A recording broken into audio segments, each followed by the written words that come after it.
Terima kasih pemirsa, Anda masih bersama kami dalam One on One dan masih bersama kami juga hari ini kuasa hukum dari Richard Eliezer, Bang Roni Talapesi.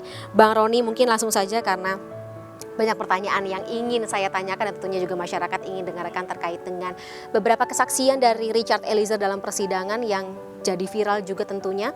Aku mungkin breakdown satu-satu kali ya Bang Roni ya. Ada yang Ferdy Sambo memerintahkan Baradae untuk mengokang senjata. Kemudian Ferdy Sambo menarik leher almarhum Brigadir J saat akan dieksekusi. Terus kemudian ada fakta-fakta lainnya yang juga terungkap seperti itu. Ada wanita yang menangis keluar dari rumah Ferdy Sambo ketika pembunuhan berencana atau kasus tersebut baru saja terjadi. Seperti apa mungkin dari kacamata Richard Eliezer ketika bercerita kepada Abang? Ya, kalau klien saya kan menyampaikan sesuai fakta ya, mengingat bahwa dia adalah status sebagai justice collaborator. Tentunya kewajiban dia adalah menyampaikan yang sebenar-benarnya ya. Dan kemarin sebelum persidangan saya cuma sampaikan, Richard kamu ceritakan aja semuanya apa yang kamu ketahui. Jadi mengalir saja. Jadi kan terlihat di dalam persidangan bahwa dia itu menyampaikan itu secara spontanitas. Saya pikir dan hampir ingat semua loh detailnya, hebat sampai sih, yang detail dia bisa ingat semuanya. Buat kami bersyukur. Kenapa? Karena kami mengikuti proses bagaimana ketika dia dari awal trauma, kemudian dia bisa bangkit, dia bisa punya percaya diri. Ini kan benar, proses trauma ya Bang? Trauma, tentunya trauma Mbak Fani kan bagaimanapun ini peristiwa yang bukan biasa ya. Dia menembak teman sendiri, kemudian 1 bulan dia didoktrin untuk sampaikan peristiwa tembak-menembak yang tidak sesuai dengan isi hatinya dia.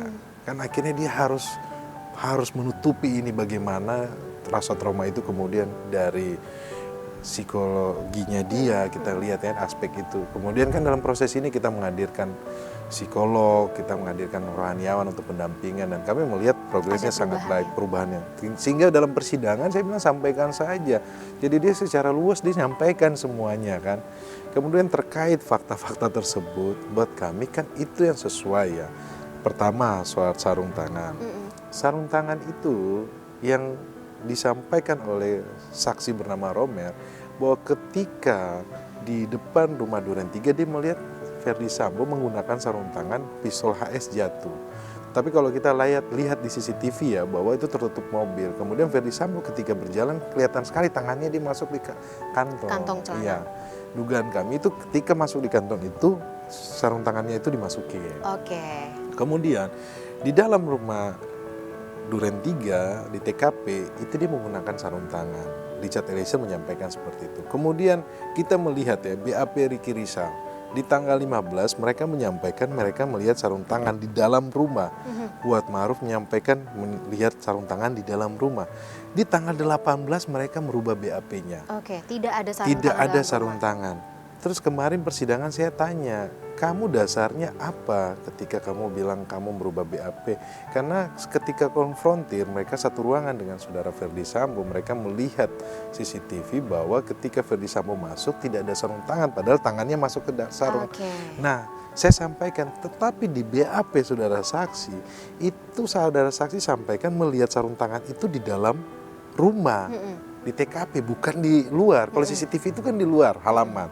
Nah ini kan menjadi keanehan buat kami sehingga kami menanyakan kamu melihat atau tidak. Akhirnya mereka sampaikan mereka tidak memperhatikan karena mereka berdiri di sebelah kiri hanya melihat masker karena di tangan kanan adalah sarung tangan medis, di kiri adalah masker. Jadi semuanya menggunakan dua tangan. Ferdy Sambo sesuai keterangan saya menembakkan 2 tangan, kemudian di sini cuma ini. Maskernya sebelah sini mereka nggak melihat sarung tangan. Ya sudahlah, terserah. Majelis hakim berulang kali bilang terserah. Lagi-lagi jaksa sampaikan jaksa sampaikan terserah. Kemudian pertanyaan saya, Kuat Ma'ruf melihat Ferdy Sambo maju atau tidak? Dia sampaikan dia melihat. Majunya sampai di mana? Sampai di depan tangga. Depan tangga di mana di bawah tangga tersebut ada almarhum Joshua di situ. Terus saya tanyakan, kamu melihat nembak atau tidak? Terus dia sampaikan dia tidak melihat. Nah saya tanyakan, kamu sudah dites sama lie detector? Kemudian dia langsung penuh dengan emosional menyampaikan, saya sudah dites sama lie detector. Defensif. Saya melihat sangat defensif. Kemudian dia sampaikan, hasilnya apa? Saya berbohong. Terus saya bilang, kenapa Anda bisa berbohong? Ya saya yang benar, itu kan robot. Yang buat kami tim penasihat hukum ya, ini kan lie detector ini tentunya Dibuat kan sedemikian rupa. ada ahli yang secara akademisi mereka punya kapabilitas, terus mereka melaksanakan ini kan. Nah, emosi yang terlihat di Kuat Ma'ruf dan juga Ricky Rizal seketika mendapat pertanyaan dalam persidangan tersebut, saya lihatnya berbeda dengan raut muka dan juga bagaimana Richard Eliezer mendeliver kesaksian tersebut. Kenapa ya, Bang? Betul, karena kemarin setelah semuanya mereka bertanya, kelihatan sekali ya majelis hakim, jaksa penuntut umum kan Emosi. begitu agresif ya. Karena apa? Seolah-olah nih persidangan dibuat main-main. Karena keterangannya mereka berbeda dengan keterangan yang sudah dari Polres Jakarta Selatan, yang sudah dari DBAP. Propam. Ini keterangannya berbeda dengan keterangan saksi-saksi yang sudah dihadirkan sebelumnya. Oke. Di mana saksi-saksi yang dihadirkan itu mereka ada. Contohnya Susi bilang tidak ada bopong, Kuat Ma'ruf ngotot itu ada bopong. Padahal kan Susi sudah mencabut BAP-nya. Kemudian dari Polres Jakarta Selatan sampaikan bahwa mereka menginterogasi kepada Ricky Rizal dan Kuat Ma'ruf bagaimana kejadiannya, terus mereka sampaikan bahwa ada peristiwa tembak menembak. Nah mereka sampaikan mereka tahu peristiwa tembak menembaknya di Propam ketika disampaikan oleh Verdi Sambo. Iya, ada Verdi Sambo di situ. Ada Verdi Sambo di situ. Nah ini untuk menjelaskan bahwa sebenarnya kan dalam posisi di Saguling itu klien saya yang terakhir dipanggil untuk disampaikan tembak menembak. Kok tiba-tiba Ricky Rizal dan Kuat Ma'ruf ini mereka bisa tahu tembak menembak? Oke. Taunya dari mana? Iya. Iya kan? Nah mereka sekali lagi mereka coba sampaikan mereka baru tahunya dari dari Verdi Sambo ketika di Propam. Nah, itu sudah berbeda. Oke. Kalau yang sosok wanita misterius ini siapa sih, Bang? Iya, klien saya sampaikan kan dalam persidangan kan ditanya sama majelis hakim, ada tidak peristiwa sesudah tanggal 8 atau sebelum tanggal 8 terjadi pertengkaran. Kemudian klien saya sampaikan bahwa di awal bulan Juni tersebut dari rumah Saguling ada Matius, ada almarhum Joshua, kemudian ada PC, kemudian almarhum Joshua mengajak klien saya. Kemudian naik mobil mereka putar-putar jalan Bangka, ternyata jalan Kemang, kemudian mereka ke rumah Bangka. Berdua nih. Mereka rame-rame, membawa senjata laras panjang. Nah sampai di rumah Bangka itu ada banyak saksi, ada Romer, kemudian ada Sadam, Matius tadi. Matius. Kemudian kan masuk, kemudian tidak lama datanglah bernama Ko Elben, kemudian sama perempuan. Itu siapa? Itu kalau saya tanyakan dan saya sudah cek di daftar swab dari petugas swab itu adalah rekan-rekan dari saudara Verdi Sambo. Kelihatannya swasta ya. Oh, kita pengusaha.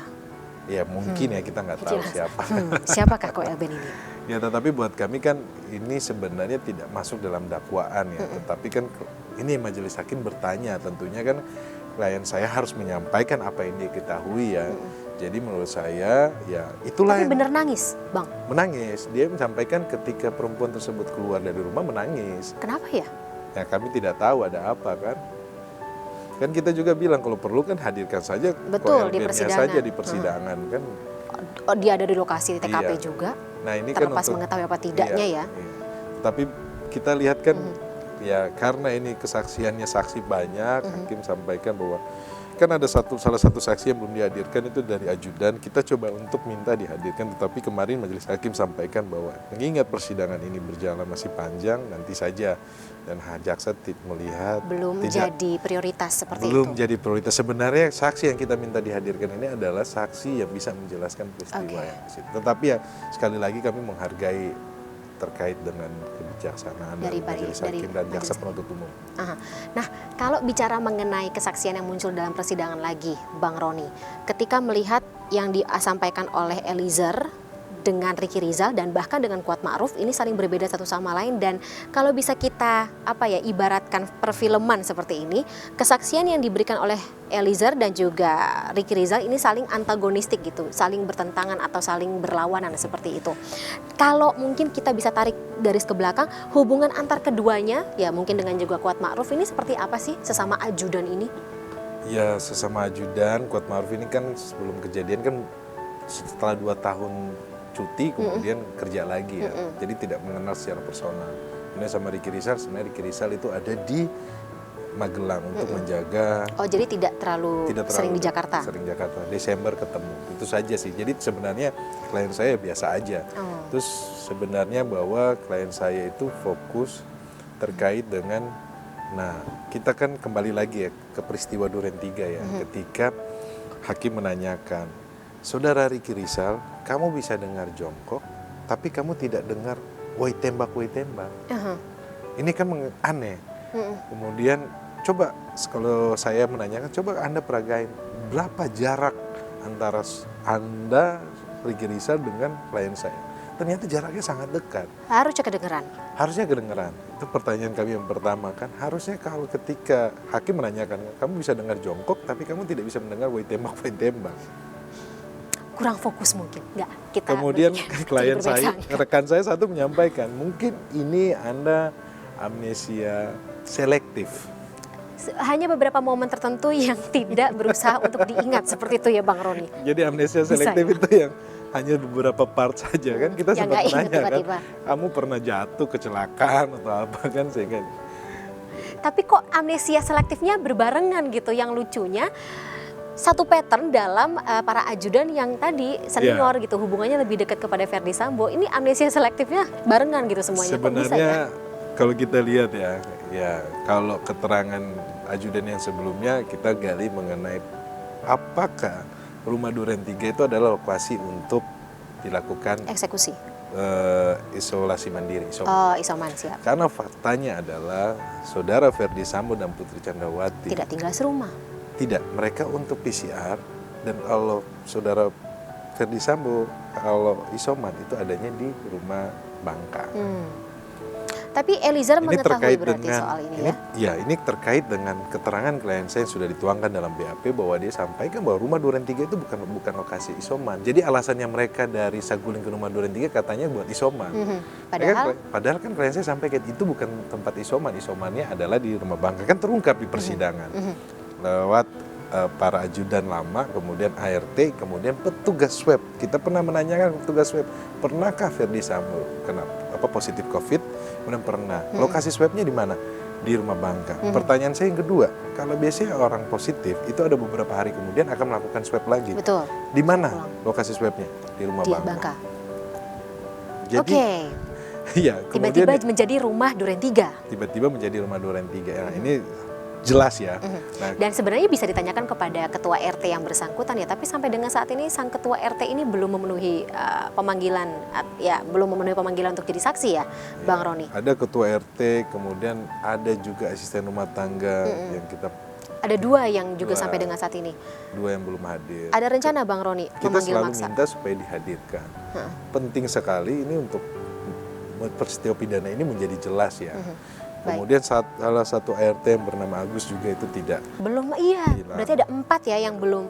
Ada rencana untuk pemanggilan paksa mungkin mengajukan Nanti kepada. kita serahkan kepada majelis hakim ya. Kita posisinya bermohon, tetapi kan kemarin juga poin penting persidangan kemarin kan kita sampaikan juga ke majelis hakim bahwa LPSK telah mengeluarkan surat rekomendasi ya. Kami juga apresiasi kepada jaksa penuntut umum, juga kepada Bapak Jaksa Agung, terus Bapak Jaksa Agung Tindak Pidana Umum Pak Jampidum, kemudian Ini menjadi presiden tersendiri untuk Betul. sosok dari Richard Karena, Eliezer. Iya, ketika ini kan berdasarkan Undang-Undang Perlindungan Saksi dan Korban ya, ada seperti reward yang negara harus berikan kepada saksi yang mengungkap kejadian ini ya, bahwa dia bukan saksi, dia bukan pelaku utama, dan dia berani untuk mengungkap kasus ini.